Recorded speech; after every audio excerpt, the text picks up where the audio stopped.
Question: have you ever had to pay a bill? Sure you have. I mean, you're not some maiden and/or muchacho-less goober living rent-free in your parents' house while you write the Rich Kid's Guide to Revolution on your Medium account. Or maybe you are. Just pay attention anyway, bucko. Also, you need to throw your folks a few bills every now and again.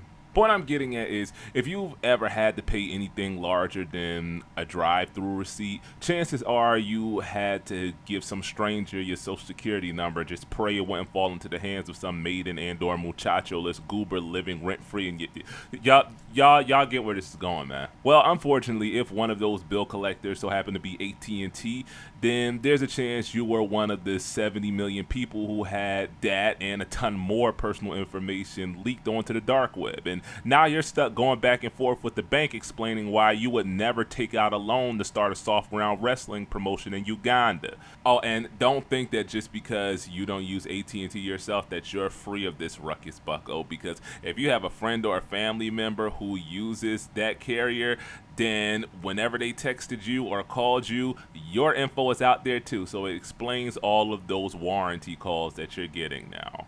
And that's where today's sponsor, Aura, comes in. Aura will alert you if they find your phone number or any other sensitive information of yours has been compromised. And they give you fast fraud alerts if anyone tries to use that data to access your credit or bank accounts. You'll also get things like transaction monitoring, a VPN, antivirus, a password manager, parental controls, and identity theft insurance. And you get this all in one app at one affordable price. You can also use their call assistant, which will pick up unknown calls and screen them for spam or scams or any of that nonsense. So yeah, I said all of that to make the point that you should go to aura.com/lilbill today and get your free 2-week trial. Or you can just click the link in the description below, bucko. Again, that's aura.com/lilbill. Protect your neck and your pockets. Don't blame me if you don't. I'm not going to feel sorry for you. I might laugh though. Keep it a buck. But what can I say? I'm a horrible human being. All right, so if you grew up near a park in a predominantly black neighborhood, chances are you've seen this guy before. And if you haven't, it's because you've never had the housebreak a puppy at 5 in the morning before you missed the school bus and wound up having to catch the city John at the same time of day as all of the night junkies and day shift managers. Two Americas indeed, folks. And if you were anything like me, then you have at least one uncle who learned broken Mandarin from watching sub VHS tapes of Enter the Dragon and 36 Chambers of the Shaolin. And if you're also like me and happen to be that uncle's favorite nephew, he bought you your first pair of nunchucks from the flea market that you never really learned how to use because they wound up getting confiscated because you tried to use them in a fight at school one time. I won that fight, by the way. Without the nunchucks. Ask about me. What I'm saying is, black people have had, for at least as long as I've been alive, a pretty well-established infatuation with East Asia, specifically martial arts, more specifically Kung Fu. An infatuation that some might say is being reciprocated in the last half decade or so. Can't say I'm flattered though. More specifically, Kung Fu has pervaded and influenced much of black popular culture since the 70s at least, from movies to music to fashion. So much so that it's become one of the closest things we'll probably ever get to a respectful trope in popular media. I don't know, maybe this is just my way of caping for Leroy from Tekken. Like, look at this nigga. He's the bossest thing to ever be made. Like steel. Strike. Right? But why though? Why Kung Fu specifically, especially considering the, let's just call it tension that has existed historically between black and Asian people within the inner cities of America? Now, this is not going to be that video. Farm Man has actually already done that video, so I suggest that y'all go over there and watch that if that's what you came here for. Rather, I want to talk about how this love affair started and what it says about black identity, perhaps even more about cultural solidarity. Again, this ain't that though.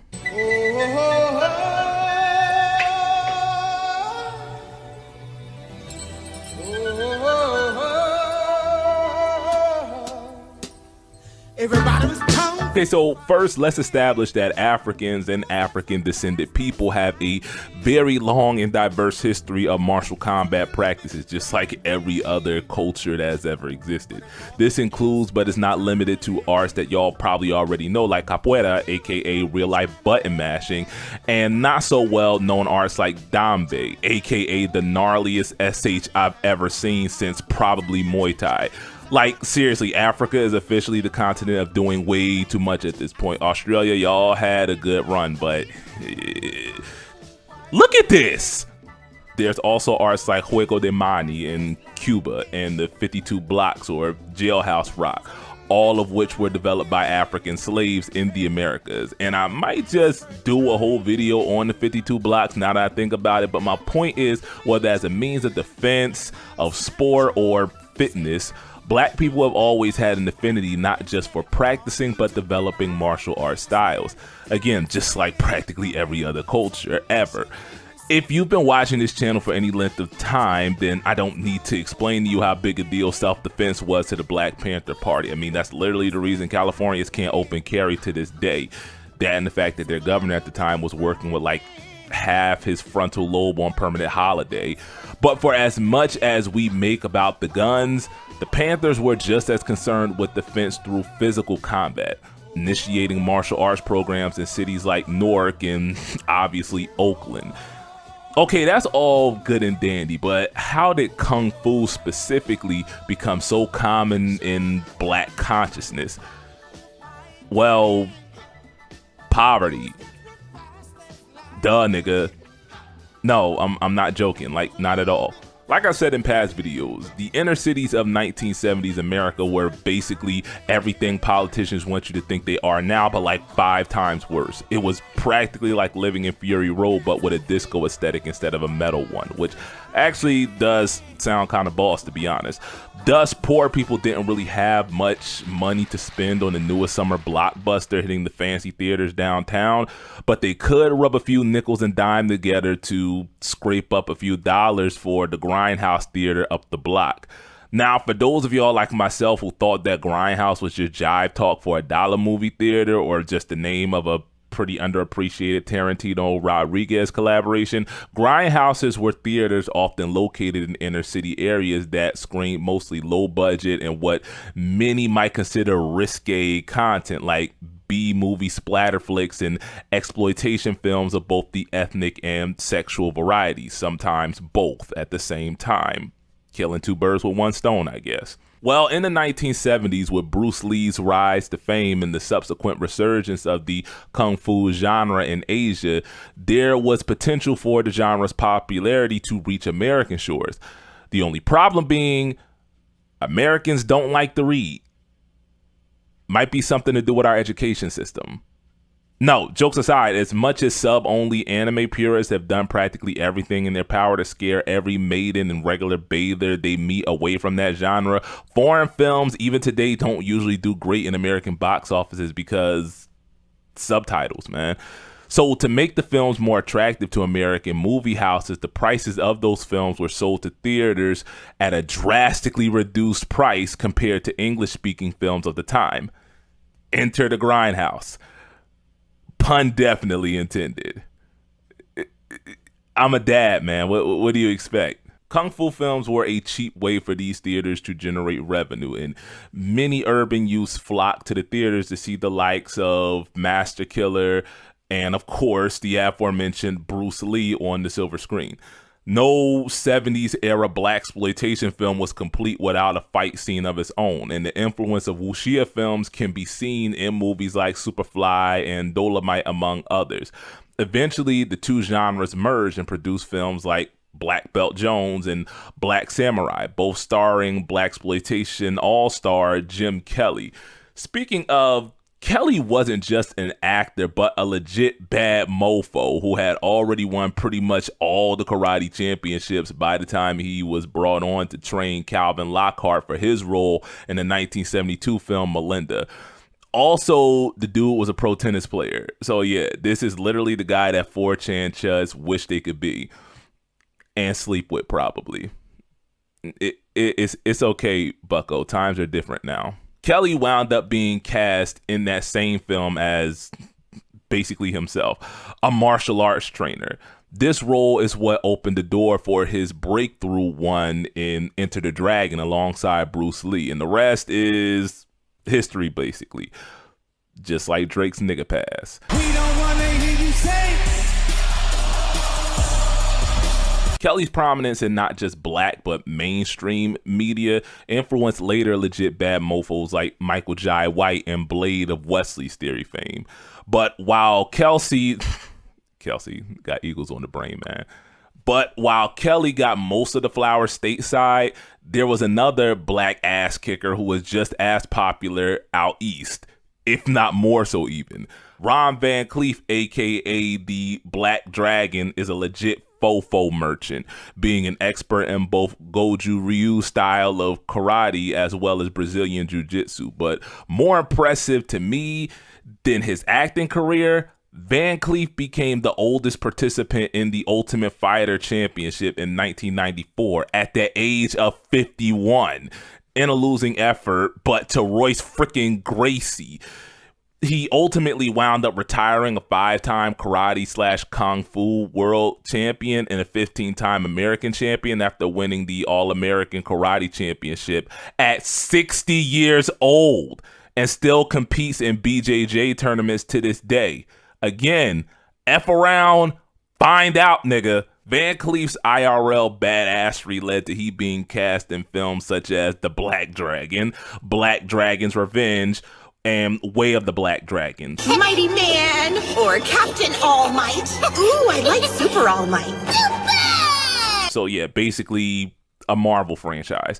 All of this he did while directing the choreography for a number of wuxia films and training Tamiyak, aka Bruce Leroy from The Last Dragon. But while we're already here, the fact that kung fu tropes were so ingrained in blaxploitation that we were spoofing it by the 80s just goes to show how deep an impact it had and still has on black culture and identity. The fingerprints of those grindhouse wuxia films can be seen all over not just black cinema, but music, hip-hop especially.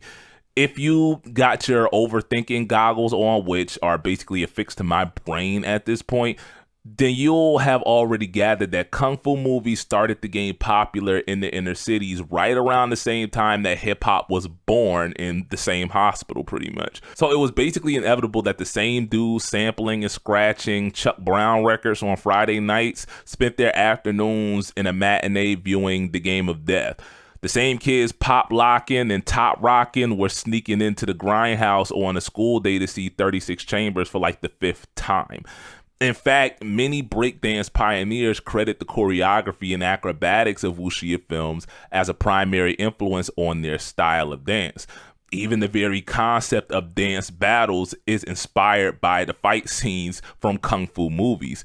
And today, many martial arts films incorporate breakdancing into their choreography. But please, kids, don't ever try to do any of this in a real fight. I'm speaking from experience and head trauma.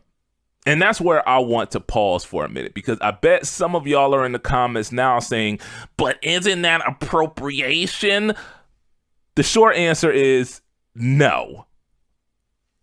But this isn't to say that minorities are incapable of appropriation, because yeah, exactly, man. Matter of fact, I have a tattoo of a calavera on my left tricep, and I haven't so much as even been to Mexico before. Now, I could always just try to get away with it by pulling my Boricua card out, but that's kind of the problem with the way that white people see Latinos now, isn't it? If not, then we wouldn't be doing the whole, well, why are Floridian Latinos voting for Trump for the 2nd time thing again. Oh, you mean the same ones who look like Homelander and had their sugar plantations commandeered by Castro before getting a free stimulus check from the feds to rebuild on the same land that those same feds commandeered from black people, indigenous people, and black and indigenous people? Gee, I wonder why they'd rather vote for the party that wants to reclassify Henry Turtledove's Southern Victory series from American Lit to AP History instead of taxing the rich. For one thing, When we talk about appropriation between an empowered group and an underserved one, the power dynamics are completely different than when it takes place between two oppressed groups, blacks and Asians specifically, the Chinese in this instance. See, it's not an issue for non-black or Latino people to embrace hip-hop or hip-hop culture. The problem is when you reduce and misrepresent what you're adopting. Like this. Second and more important is whether or not cultural exchange is actually taking place as opposed to just adopting that foreign cultural element as your own and just living life. Like I just mentioned, b-boys and girls didn't just start doing karate kata at each other and called it breakdancing. They took elements of what they saw martial artists do and interpreted it through their own lens. Okay, so think of it like reggaeton, which is very obviously and heavily influenced by hip-hop and dancehall, but it is its own distinctly Latino subgenre within the hip-hop umbrella, or even hip-hop itself, which is defined by heavy percussion, syncopations, and verbal combat, and even call and response, which were brought to the Americas by enslaved West Africans. What I'm saying is Chinese culture inspired Wu-Tang, and Wu-Tang inspired Afro Samurai, or in part it did at least. MC Jin, who I mentioned in a past video, is a Chinese MC who never tried to be anything other than Chinese. He interpreted black music through his own cultural lens, which produced something unique and authentic that was honestly like 10 years ahead of his time, just because we were like 20 years behind in the stereotyping department. I kick raps and spit fire, yo. He just kick and be like, hi, y'all.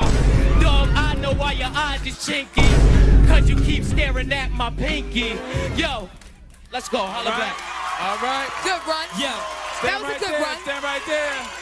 Hey, sorry, Jen. I really want it better for you, man. And we will come back to the whole cultural exchange bit, but first we got to get to the reason why Kung Fu flicks connected with urban youth besides the fight scenes, which to be honest is more than enough if you ask me.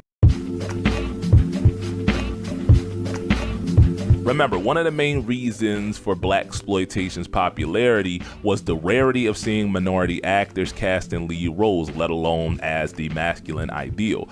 That's where Bruce Lee comes in.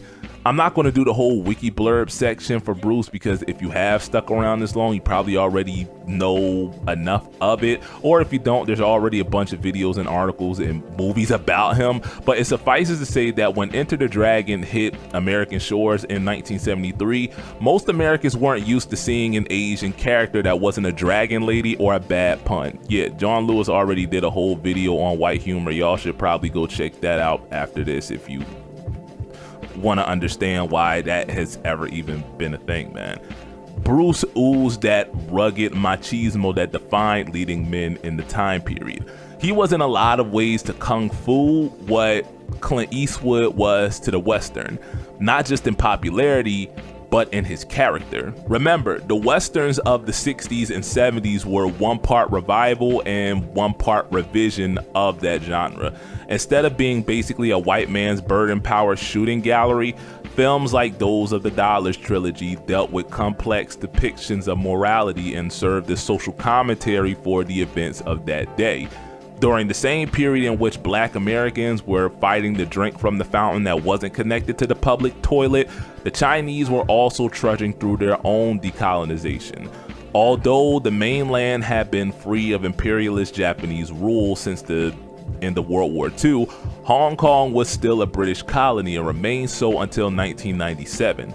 The 1960s in Hong Kong marked a number of demonstrations against the colonial government, including the 1966 Star Ferry hunger strike and resulting riot, and the 1967 riots, which ended with over 800 people being injured and 51 dead, many at the hands of the Hong Kong Royal Police. So yeah, cops are ops in every language in the world is my point. This is the backdrop upon which these films were being made. A Westerner, or more specifically a white one to be honest, We'll see The Big Boss, for example, as a simple morality tale starring generic Chinese everyman who avenges his fallen family members. But to someone who knows better, it's the story of a simple Chinese everyman standing up to the big boss. It's right there in the title, man. Jesus. The main villain in Fist of Fury is basically just Japan personified by the dojo master Hiroshi Suzuki, and the themes of Japanese imperialism being all over the movie, including discrimination against the Chinese for just being Chinese. The film ends with a freeze frame of Bruce Lee's character mid-kick as a combined Japanese and Western police force open fire upon him. Again, the theme of the everyman running headfirst into combat against the insurmountable resources of the oppressor class. Duh, nigga. Even though he gets beat to death by Dr. Claw from Inspector Gadget, Kelly's portrayal in Enter the Dragon as an actual human being was something that most audiences during the time weren't used to seeing. Back then, black men in Hollywood were either hustlers, H-addicts, or Sidney Poitier. That's basically all you got. Kelly was none of that. And to see a black and a Chinese man teaming up to take on the powers that be, well, it was probably the best thing to happen to Afro-Asiatic relations since fried chicken. That's not a joke, man. Look it up. I'm dead serious about that. More importantly, it showed two members of an oppressed caste joining forces against an oppressor. So yeah, cultural solidarity and all that. Remember, the civil rights movement occurred just a bachelor's degree earlier, and while not nearly as strong as it was in the 60s, black power and by extension the radical identity politics that defined it were still very prominent in the black zeitgeist of that era.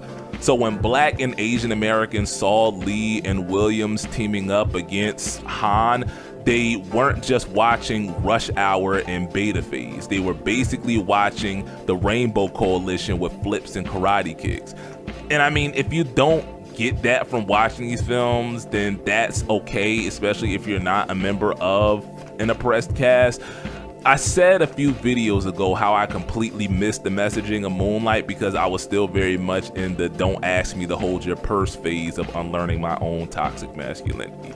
But I think viewing these films as little more than a shoestring plot to kill time in between set pieces, which, I mean, let's keep it a buck, they kind of are, it's still kind of reductive, which gets back into the appropriation conversation, but we're not going back there for now, at least. They are a message to the little guy to fight the good fight against the big bad bully. That it's better to die on your feet than to live on your knees, unless your name is Jenny's Harp. I got a problem, man. And I want to make clear that this was done very much on purpose. See, Lee being part white himself and growing up in Hong Kong experienced his own form of discrimination that would color his worldview until his death, basically. Lee knew from a young age what it felt like to be judged by your heritage instead of your character, not just in his home country, but even when he got to the States. Lee experienced firsthand American society's affinity for emasculating Asian men. It's the Mandingo trope in reverse, basically. This is why he was passed over for the lead role in the TV series Kung Fu, a concept which, according to himself and his wife, he actually pitched to Warner Brothers. And you know who they got instead? David Carradine, a white man who is not a martial artist. The snub proved to be something of a blessing in disguise, though, as this, along with his frustration over the kinds of roles he was being offered, convinced Lee to move back to Hong Kong, where, unbeknownst to him, he had become something of an icon thanks to his role as Kato in the Green Hornet show. Lee used his celebrity to sign a deal that produced The Big Boss and Fist of Fury, and yeah, the rest y'all can kind of piece together for yourself. Lee's color blindness, for lack of better phrasing, reflected in his fighting style, which is no style in his own words, Jeet Kune Do.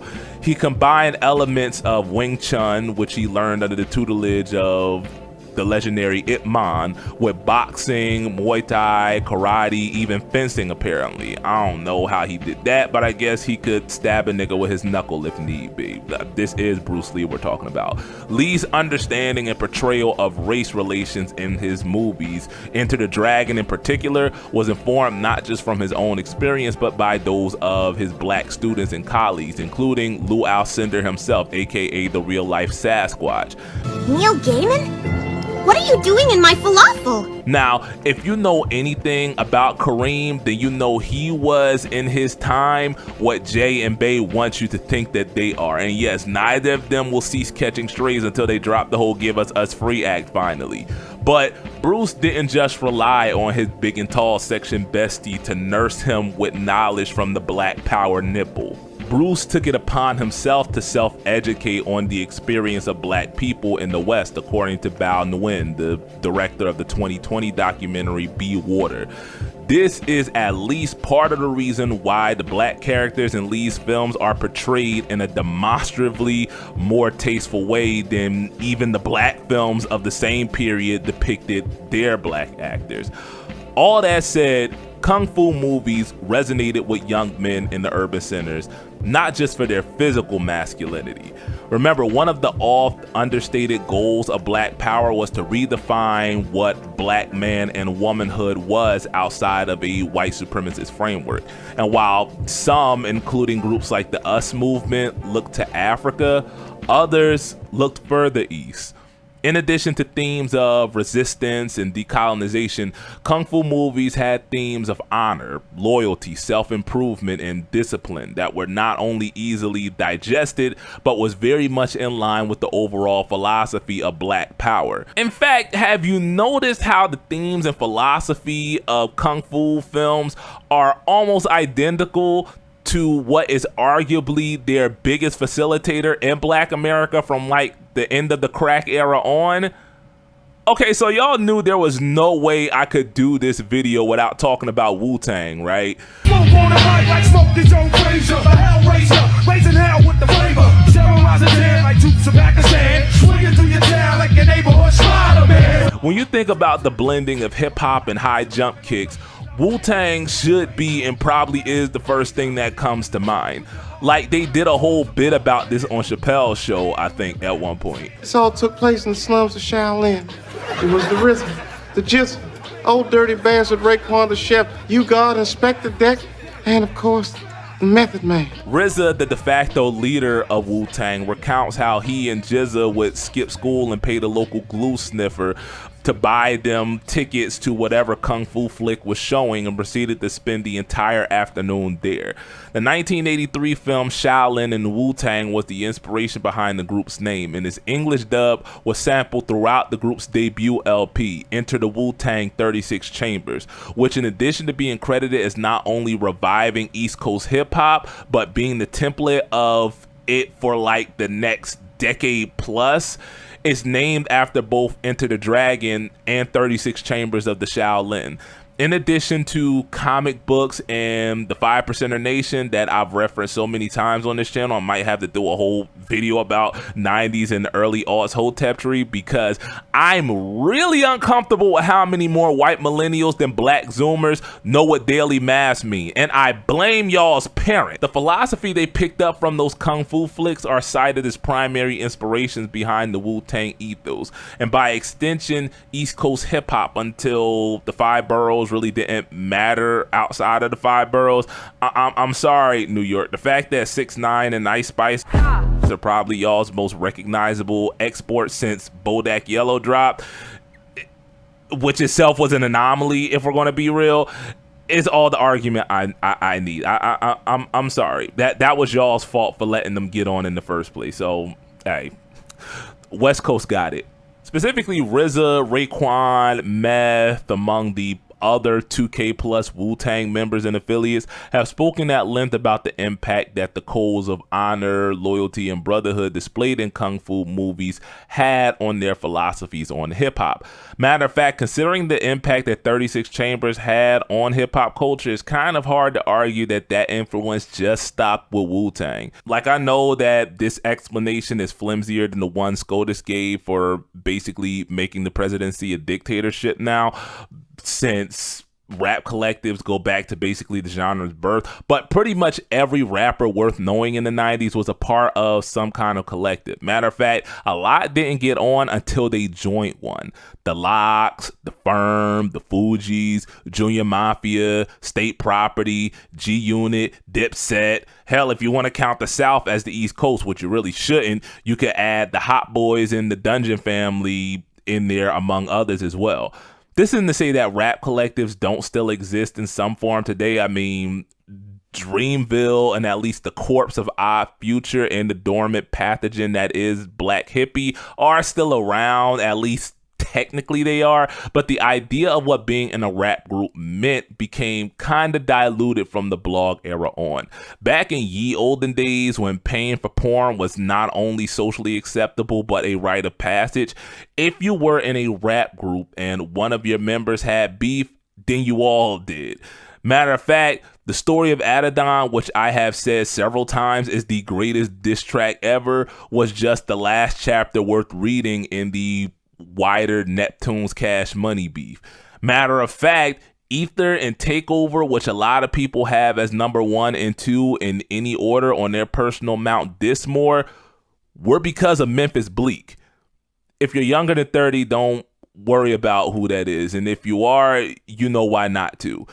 If nothing else, the idea of fighting your brother's battles and, if need be, taking the bullet for him is an idea common in the martial arts and hip-hop genres. Okay, so picture this. A young novice gets taken under the wing of a wizened, wily master who spends their twilight years passing down their eldritch knowledge to the young protege, only to be humbled, humiliated, and possibly homicided by a rival and or brash upstart. The protege then vows to avenge their fallen master and undertakes the prerequisite hero's journey, meeting and making a ragtag cast of friends and foes along the way, before finally exacting revenge and taking on their own protege in the mid-credit scene, setting up the next cinematic universe doomed to collapse mid-arc under the weight of expectation and Marvel movie dialogue. Yeah, that was the Neptune's Cash Money beef in a nutshell. Or close enough. In this one, Luke turns to the dark side after getting his hand chopped off. Also, Leia has a BBL. Like I said in the last video, hip-hop, whether some of y'all youngling or oldling alike want to admit as much, is built on friendly fades. It's built on the idea that my kung fu is stronger than yours and proving it. And the only way to do so is to practice the same kick 1,000 times before it becomes as natural as nutting after the third stroke.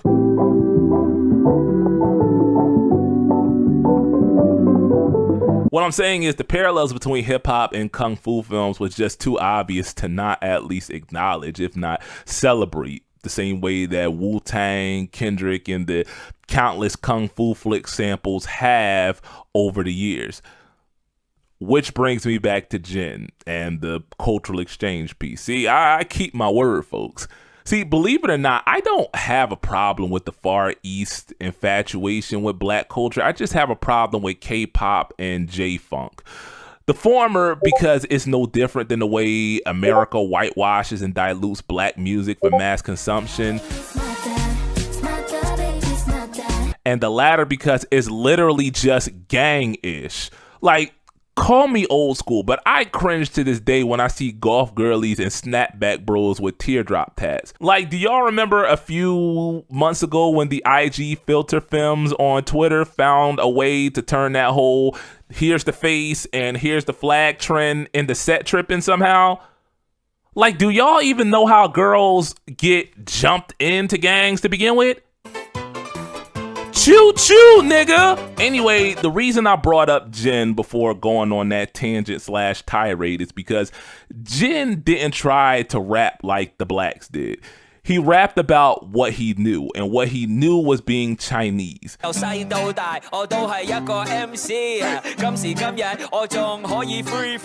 that's at least respectable, and in my opinion, commendable, and a worthy cultural exchange. Going as far back as the 80s, Asian Americans like Kid Fresh Ice and DJ Qbert have made their mark on the ever-growing hip-hop zeitgeist. In 2008, Jabberwockies won the inaugural season of America's Best Dance Crew, and to date is the only group from that show that still matters. Anderson .Paak and Far East Movement are more recent examples of Asian American hip-hop acts who have put their own spin on the formula, while Aquafina, on the other hand, culture vultured her way into an Oscar win and mainstream consciousness by using a black accent that makes me think what Fran Drescher would be like if she had a black baby daddy. And that's just the US. I really don't have the time or the knowledge, honestly, to get into the Japanese, the Korean, the Filipino, the Chinese, or the insert Far East nation here's rap scene. But despite what you may see being shared on Twitter, they pretty much been doing their own thing with the genre for the better part of the last 4 decades, really.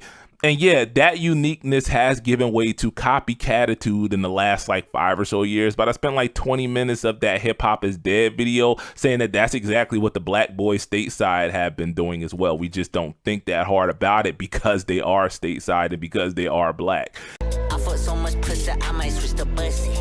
The bitch is Asian and I call her for some sucky. What? Bro, what are you talking about, man? And it doesn't stop with just the music. I referenced Afro Samurai earlier, but from Samurai Champloo to deeper cuts like Devilman Crybaby, the influence of hip hop on anime is evident and vice versa. From Megan's thirst-worthy cosplays to Akira's damn near ubiquity in the hip hop reference catalog to the very existence of the Boondocks. The cultural exchange between East and West never stopped, and hopefully it never does. That said, my hope is that in all the mixing and matching, the swapping and shopping of culture that we all remember at EOD, we're just guests in someone else's house. Run's house. Zoom in, Clarence. My name's not Red!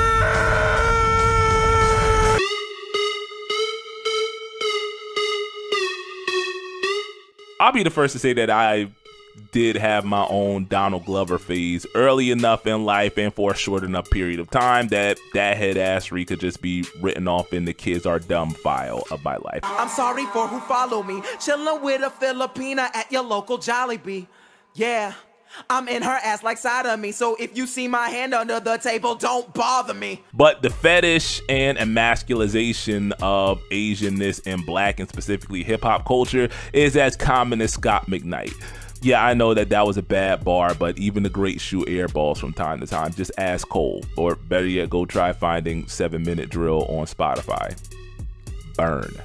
There's the music video for Y'all Gonna Learn Chinese, which I still believe handicapped Jin as more of a novelty than a legit MC.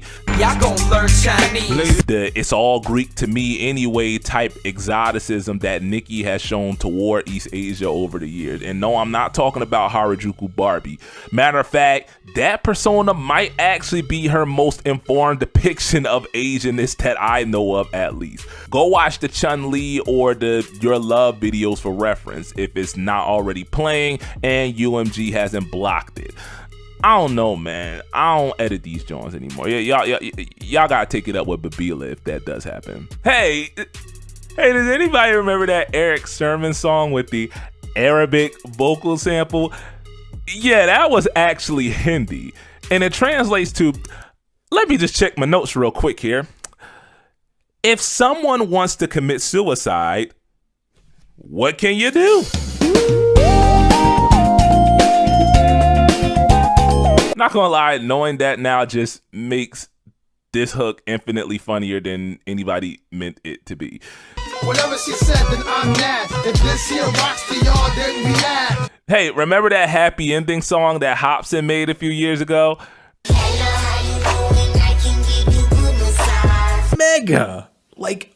Mega racist, like holy shit. Yeah, and some of y'all apparently still wonder why Kenny never bothered to clap back at a nigga whose biggest claim to fame is wearing colored contacts.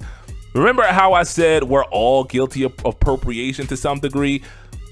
This is what I'm talking about. Wu-Tang's homages to Kung Fu do have a slight air of exoticism to them, but in Wu-Tang's case, that's entirely due to the way that it was presented to them. If you follow Wu-Tang's catalog, you can see that as their knowledge of Kung Fu and Eastern philosophy grew, their presentation of it became more and more grounded, meaning they always had reverence for the culture, even when their understanding of it was limited to movies and martial arts manuals. I can't really say that that reverence is universal, and just as important for this discussion, I can't say that it's always been reciprocated.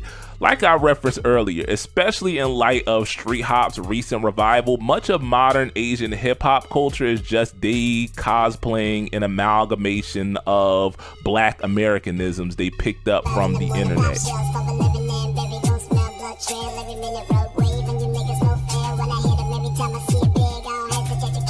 Irrespective of how, who, and where they're actually used, to the point that what they call hip-hop is just AAVE struggles if it were a person, which would be infinitely more entertaining if that's what they really were going for. Like, that's the thing that even a lot of Americans don't get. Blackness and ergo hip-hop culture is still very much regional, despite the MM's desperate attempts to homogenize it. Like, where in America have you ever seen a black person sipping lean through a shiesty and gold fronts? When have you ever seen C's, B's, and rakes down thrown up in succession except on a Kai Cenat stream? And this is the nigga who said that we had no culture, by the way. When have you ever heard someone say that mark-ass buster slid on my John in a Kentucky Fried accent? Y'all, we having a cake barbecue today. You see this shit? Look at that. Sexy motherfucker. You see this? We got the sauce. TikTok, that's where, and that's kind of the point that I'm getting to. This is what appropriation looks and sounds like, folks, in its crudest and most flippant form. And no, it doesn't get a pass just because it happens on both sides, especially not in a country where a woman in blackface wearing a prosthetic ass is broadcast on state television alongside a nigga in a monkey suit. Not in a country where they literally had to censor out Chadwick Boseman's face on the Black Panther poster because nobody was going to want to see the movie otherwise. Not in a country where hundreds of African migrants were evicted from their homes based on the same kind of xenophobia that turned COVID into the China flu stateside. And worse yet, these folk were left homeless even after they tested clean. Again, my point isn't to say that appropriation doesn't happen on both sides, but it is to say that the implications are far more foreboding when it's done from a position of privilege in the social hierarchy. Like, believe it or not, I'd be saying exactly the same thing if Nollywood decided to do a retelling of Journey of the West with all African actors and actresses while imposing a poll tax on Chinese descendants, even though considering China's relationship with Africa for like the past 2 decades, that might actually be justified, but that's not my point. In one article I read for this video, a popular Japanese rapper said that hip-hop is for everyone. Sounds like one of the comments I got on a community post a little while back. Yeah, you know who you are. It doesn't matter what country you're from or what race you are, which, if we're going to be serious, is just colonizers speak for, I like what you made, but I don't like it enough to pay you for it. And even if I disagree, I can see where they were coming from. And a lot of y'all watching might even agree with that. But let me ask you this. Would you or that rapper be singing the same tune if we were talking about kabuki or sumo? Why are works like The Last Airbender or Samurai Jack, and especially The Boondocks, not considered anime by most people despite the very obvious inspirations? And I'm not saying that they should be considered such. I'm just asking you, why is it when we talk about the colonization of black culture that suddenly everybody wants to start singing Kumbaya? Why is it that when we make something and the world decides that they want it too, it no longer belongs to us? You know why, nigga. Globalization is in a lot of ways just colonization with a gift basket. And in that basket is the cultures of conquered peoples commodified. Capitalism, in its reliance on an exploited caste to sustain itself, is unequivocally a beneficiary of white supremacy, and many would argue it perpetuates, even promotes it. I'm one of those people, folk. Like I said in the past, exploitation is just dehumanization with a blank check. It's much easier to justify stealing from someone you already think low of. The fact of the matter is, even if it's not nearly as loud, blackness is still seen as less than in much of Asia, the same way that it is in the Americas. And the fact that capitalism is the vehicle through which most Asians have been introduced to black culture means the version that they're getting has already been reduced before it even hits the shelves. Look, as much as we, and by we, I really mean me, get a kick out of watching K-pop stans develop a brain bleed trying to piece together like 4 or 5 regions of Black American dialect into a coherent sentence, it just proves a point that I've said so many times on this channel that I'm seriously going to get it on a t-shirt. The world loves everything about black people except black people. Am I saying that only black and brown people can do the hippity hop? No, of course not. Even though I know the willfully obtuse among you are going to argue that very point in the comments. And to you, I say have fun barking at the mirror and chasing your own tail. It's not going to make you any less maidenless. But what I am saying is, if I let you hold my car, the least you can do is fill the tank up before you bring it back. In other words, respect my house when you visit, and we won't have no problems. If you have a problem, then go find your own home. And unless you're a private equity firm, good luck with that in this market. Also, eat a dick, BlackRock. Listen, I know most of y'all expected this to just be a fun little frolic into black people's infatuation and at times fetishization of Asia, specifically China and Japan. And it kind of was that until my ADHD brain couldn't find the bottom of the rabbit hole until it stopped at white people, where it almost always does, just like culture. But and I don't want to sound like I'm lumping Asians in with the Ashen ones in the appropriator tier list. I mean, y'all do actually have something to appropriate back.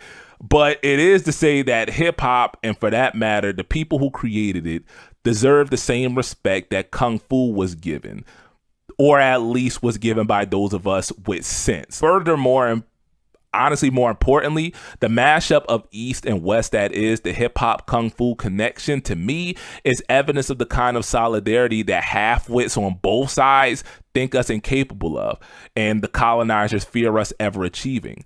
Again, this ain't really that video, but at EOD, there's a lot more that connects than divides us. Like, seriously, go look up that fried chicken thing, man. I'm serious. If Jin and Wu-Tang have taught us anything, it's that when you genuinely love a culture, when your love for that culture is more than just skin deep, it compels you to learn more about the people behind the culture. It compels you to learn why they do the things they do. It compels you to learn the experience that informs that entertainment, and even to empathize with it, and even to allow that experience to inform your own experience. And when you do that, when you do learn about the experience behind the entertainment, you're compelled to either leave it alone or to, I don't know, absorb yourself into said experience. And that's why I stopped watching porn, folks.